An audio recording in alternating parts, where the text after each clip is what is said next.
আসসালামু আলাইকুম। Factory Asian admin and compliance association আর ফ্যাক্টরি হ্যাক অ্যাসোসিয়েশন থেকে প্রতিদিনের ধারাবাহিকতায় আমি আপনাদের সাথেই আছি। আশা করি আপনারা সবাই ভালো আছেন এবং সবাই ভালো থাকেন এটাই কামনা করি। আজকে ছোট্ট একটি টপিক নিয়ে আপনাদের সামনে শেয়ার করব উইথ ক্যালকুলেশন সহ। আপনারা জানেন যে প্রতিটি প্রতিষ্ঠান মজুরি সহ বার্ষিক ছুটি প্রদান করে থাকে, যেটাকে আমরা বলি আর্ন লিভ। তো আর্ন লিভ কীভাবে ক্যালকুলেশন করে একটি প্রতিষ্ঠান, সেটা আমরা ক্যালকুলেশনের মাধ্যমে দেখার চেষ্টা করব এবং আপডেট 2015-তে যেভাবে যে বিধিমালাতে যেভাবে সংশোধন এসেছে সেটা জানার চেষ্টা করব এবং ক্যালকুলেশনটা আমরা দেখব। তো চলেন শুরু করি, আমরা দেখে নিই। এটা হচ্ছে আমাদের একটি ক্যালকুলেশন শিট আমরা তৈরি করেছি। জাস্ট আমি আপনাদেরকে নমুনা দেখানোর চেষ্টা করছি যাতে আপনাদের বুঝতে সুবিধা হয়। যে সকল ভাই ও বোনেরা আমার ভিডিও দেখছেন, শুধুমাত্র আমি এটা আপনাদের সামনে একটি ফরম্যাট শেয়ার করতেছি। এইভাবেই মূলত একটি প্রতিষ্ঠান অর্জিত ছুটি প্রদান করে থাকে বা আর্ন লিভ ইনক্যাশমেন্ট প্রদান করে থাকে। এটা হচ্ছে একটি ফরম্যাট, নাম দেওয়া আছে, পদবি দেওয়া আছে, আইডি নাম্বার, যোগদানের তারিখ এবং বেতন। এখন 2015-র বিধিমালায় কিভাবে উল্লেখ করা আছে সেই বিষয়টা আমাদের জানতে হবে। চলেন 2015-তে যে সংশোধনে যে কথাটা উল্লেখ করা আছে সেই বিষয়টা আগে আমরা জেনে নিই। 117 নম্বর ধারায়, বাংলাদেশ শ্রম আইন 2006-এর 117 নম্বর ধারায় মজুরি সহ বার্ষিক ছুটির কথা উল্লেখ করা হয়েছে এবং 15-র বিধিমালায় এটা কি উল্লেখ করা ছিল দেখে নিই। বাৎসরিক বা অর্জিত ছুটি গণনার ক্ষেত্রে পূর্ববর্তী 12 মাসে শ্রমিকের কাজের উপস্থিত দিনগুলিকে গণ্য করতে হইবে। খুব ভালো কথা, একদম স্পষ্টভাবে বলে দিছে, শুধুমাত্র উপস্থিত দিনগুলোকেই মজুরির দিনগুলোকেই গণ্য করতে হবে। যখন আপনি প্রেজেন্ট থাকবেন সেই দিনটি অর্জিত ছুটির হিসেবে গণ্য হবে এবং এটা নিয়ম প্রতি 18 কর্মদিবসের জন্য একদিন, প্রতি 18 কর্মদিবসের জন্য একদিন। যারা আরএমজি এবং বিভিন্ন কারখানায় বর্তমান কর্মরত আছেন, আপনাদের জন্য প্রতি 18 কর্মদিবসের জন্য একদিন হিসেবে কাউন্ট হবে। তাহলে আমরা তার পরবর্তী পয়েন্ট কি হল আছে, 2 নম্বরে কি উল্লেখ করা আছে দেখেন। কোনো শ্রমিক চাইলে তাহার অব্যাহত অর্জিত ছুটির বিপরীতে নগদ অর্থ গ্রহণ করতে পারবেন, তবে শর্ত থাকে যে বছরান্তে অর্জিত ছুটির অর্ধেকের অধিক নগদায়ন করা যাবে না। এরূপ নগদায়ন বছরে মাত্র একবার করা যাবে। আরেকটি বলা হয়েছে, কোনো শ্রমিক তাহার মজুরি সহ ছুটি পাওনা থাকা অবস্থায় যদি মৃত্যুবরণ করেন, তাহার ছুটি বাবদ মজুরির তাহার মনোনীত বা আইনগত উত্তরাধিকে পরিশোধ করতে হবে। সে কথাভাবে স্পষ্ট উল্লেখ করা আছে। তাহলে আমরা এখানে 3টি বিষয় জানতে পারলাম। সেটা হচ্ছে অর্জিত ছুটি গণনার ক্ষেত্রে তার পূর্ববর্তী 12 মাসে শ্রমিকের কাজের উপস্থিত দিনগুলোকে গণ্য করতে হবে।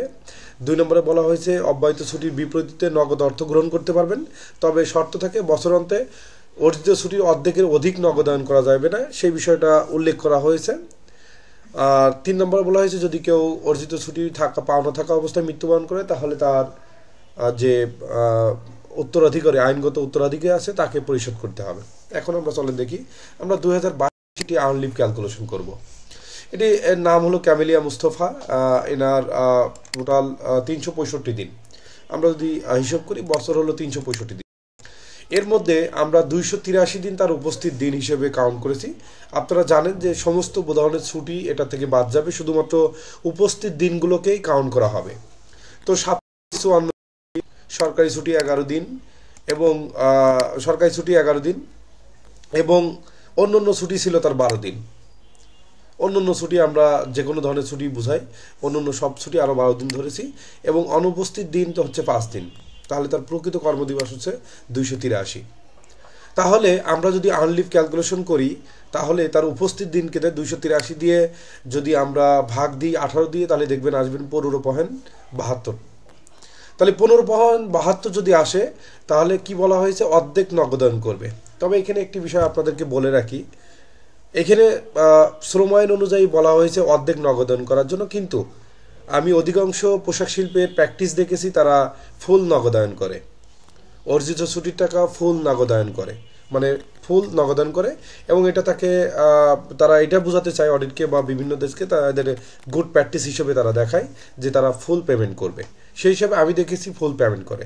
তবে আমরা এস পার লেবার ল অনুযায়ী আমরা ক্যালকুলেশন দেখব, সেই অনুযায়ী যদি ক্যালকুলেশন দেখি তাহলে এখানে অর্জিত ছুটির পরিমাণ হবে আপনার 7.86। তাহলে 7.86 যদি হয়, আরেকটি বিষয় আপনাদের মাথায় রাখতে হবে, এবং শুধুমাত্র আর্নলিভ ইনক্যাশমেন্টের বেলায় বা শুধুমাত্র অর্জিত ছুটির টাকার ক্ষেত্রে টোটাল গ্রস দিয়ে তার 30 দিয়ে ভাগ দিলে যেই দিনের যেই অ্যামাউন্টটা আসবে, একদিনের অ্যামাউন্ট আসবে, ইনটু যেই পরিমাণ ছুটি নগদায়ন করবেন কোম্পানি সেটা হবে। তাহলে আমরা সেটা করেছি। সেই অনুযায়ী ওনার 16,088 টাকা ওনার যদি বেতন হয় বা 16,000 সামথিং যদি তার বেতন হয়, তাহলে তার অর্জিত ছুটির টাকা কত আসে দেখেন, 4,215 টাকা 65 পয়সা, 4,216 টাকা, রাউন্ড ফিগার করলে 4,216 টাকা। এখন কোম্পানি যদি মনে করে থাকে যে না ফুল নগদায়ন করবে, বা আমি বললাম যে অধিকাংশ প্রতিষ্ঠানের এইটাই প্র্যাকটিস যে ফুল নগদায়ন করে, অর্ধেক না, তারা ফুল নগদায়ন করে, এবং অডিট বা বিভিন্ন জায়গায় যখন ফেস করে তখন তারা এটা গুড প্র্যাকটিস হিসেবে দেখায় যে আমরা সমস্ত টাকা শ্রমিককে পরিশোধ করি, যেখানে অর্ধেক দেওয়ার কথা আছে কিন্তু আমরা পুরো টাকাটা, 1 বছরের টাকাটা পরিশোধ করি। যদি ফুল টাকা পেমেন্ট তাদের করে তাহলে কত টাকা পাবে, তাহলে উনি পাবে 8,431 টাকা।